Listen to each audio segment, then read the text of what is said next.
Hey guys, welcome back to the channel, Duck Duck Wood. Today we're going to be using a 4x4 to create a logo for an awesome charity called Howie's Heart. It's a charity with kindness at its core, and they do really great things for kids. I'll leave a link for them down below. Okay, so here you can see I'm cutting up a 4x4 at the miter saw. And I'm going to bring it over to the table saw where I'm going to rip off the corners and make it look more like wooden logs.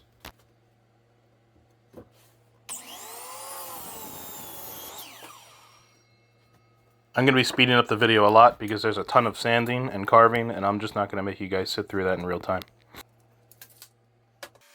Okay, so here we are at the table saw ripping off the corners. I have an older saw that doesn't have a riving knife, but I would highly recommend that you use a saw that does have one. It's going to increase the safety by helping to prevent the wood from binding on the blade of the saw. Okay, so here I am preparing to join the wood together, and I'm marking the locations for dowels. Anytime you're joining wood that goes from end grain to face grain, you're going to want to add some type of dowel or biscuit or some other means of helping fasten the two pieces together, because they're going to tend to want to separate as the wood grains expand and contract in opposing directions. So here I'm using a doweling jig, and you can see me fitting the stop collar onto the drill bit. This doesn't have to be super precise unless you're dealing with very thin wood. Okay, so now I'm going to be using these dowel centering markers. You basically just place them into the holes that you already drilled, line them up with your other piece of wood, then you can either tap the two pieces together or even just press them together. They're going to leave a small indentation on the other piece of wood, which will then allow you to precisely drill matching dowel holes in your other piece. Alright, so we're just going to pop those out. They were in there pretty good, so I switched to a screwdriver. Okay, we're going to get the other side marked and laid out, and then we're going to go ahead and drill out those dowel holes.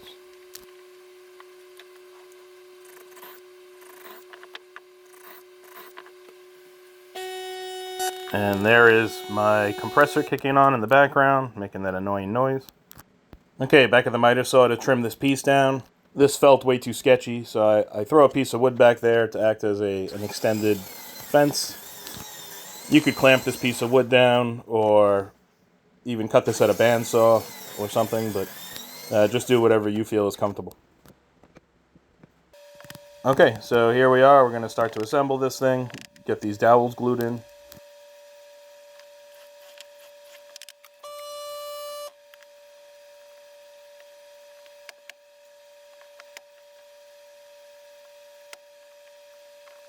Alright, just wiping away some of this excess glue.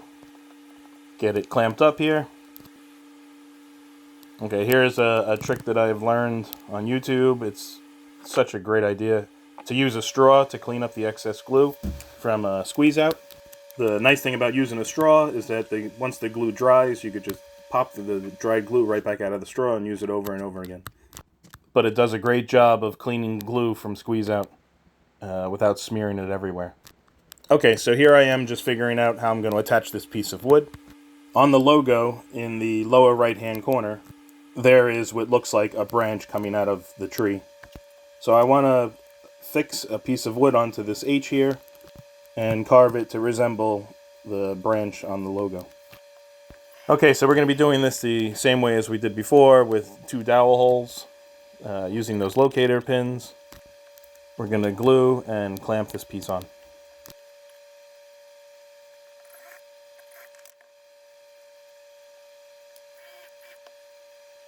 I'm using smaller diameter dowels for this because it's not as structural.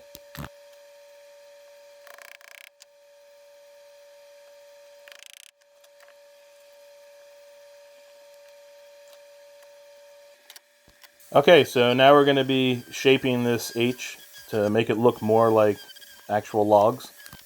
I'm using an angle grinder with a 4-inch carving wheel. This thing is like a rasp on an angle grinder, and it is a real beast. I cannot stress enough how careful you have to be when using this tool. My angle grinder currently does not have the shield on it because it broke, but I would definitely recommend using one. It may be more annoying, and it may be harder to get into all these tight corners, but this tool is no joke, and you really want to try to be safe with it. So yeah, we're just continuing to try to shape this thing to get it to resemble the logo as best as possible.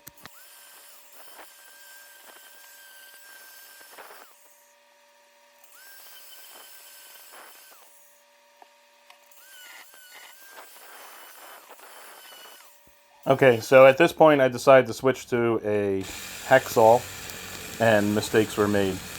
I cut out a huge chunk and it goes flying and it exposes the dowels. I'm guessing the glue was not fully set up and I should have waited longer.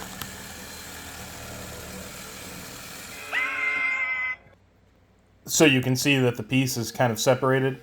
I just pulled it apart completely. And I'm going to attempt to glue it back together and salvage it.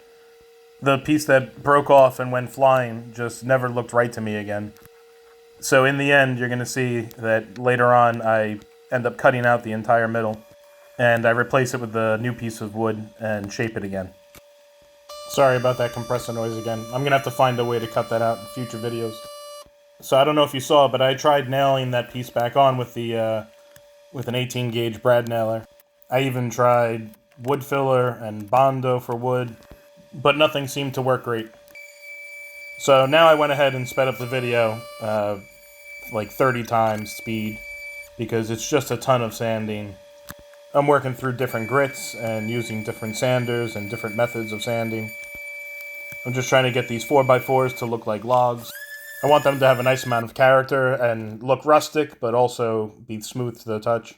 Right here I'm using Milwaukee's M12 detail sander. It's a very small random orbital sander. I really love that thing for getting into tight spaces. And here I'm using a sanding attachment on the drill, and I'm trying to get those radiuses on the inside corners. And here you can see me using a sleeve from an oscillating tool. I sleeved it onto a 1/2-inch dowel to help get those corners. So, as part of the logo for Howie's heart, there's a carving with an H and an A inside of a heart.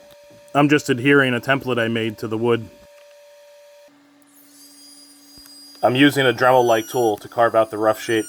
I later go back with a chisel to make it look like it was carved or whittled with a pocket knife. I printed it out and I used spray adhesive, adhering it to the log and using it as a sacrificial template. I had turned their logo into an SVG file and placed it into Fusion 360, where I was able to scale it to the appropriate size. You could do the same with just a picture of the logo. And here we are just doing a little more cleanup and sanding.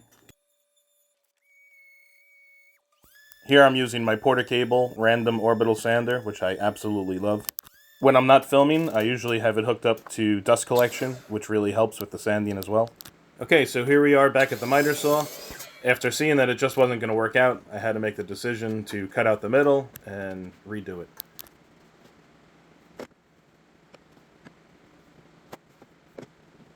I had to reposition it a few times to make sure that it was going to be stable when I cut through it.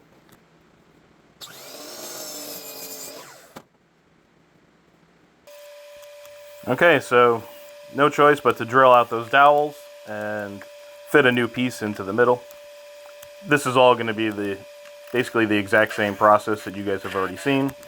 For that reason, I'm going to omit anything that seems super redundant. I'm only leaving this in because I feel that some people might find it helpful to see how to recover from a mistake.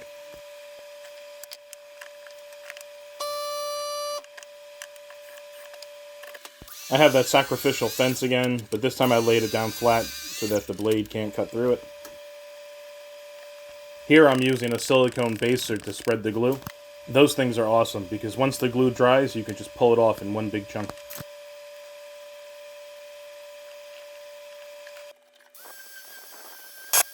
And here we're back with the angle grinder, just shaping that new piece to match.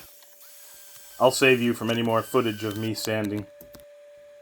And here's some footage of me using the chisel and an X-Acto knife to fine-tune that carving in the wood with the H and the A and the heart. I really encourage you to check out that link for Howie's Heart down below.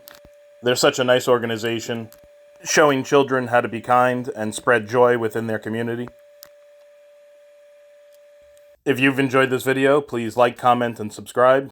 It would really help out. Thanks for watching, and I'll see you on the next one.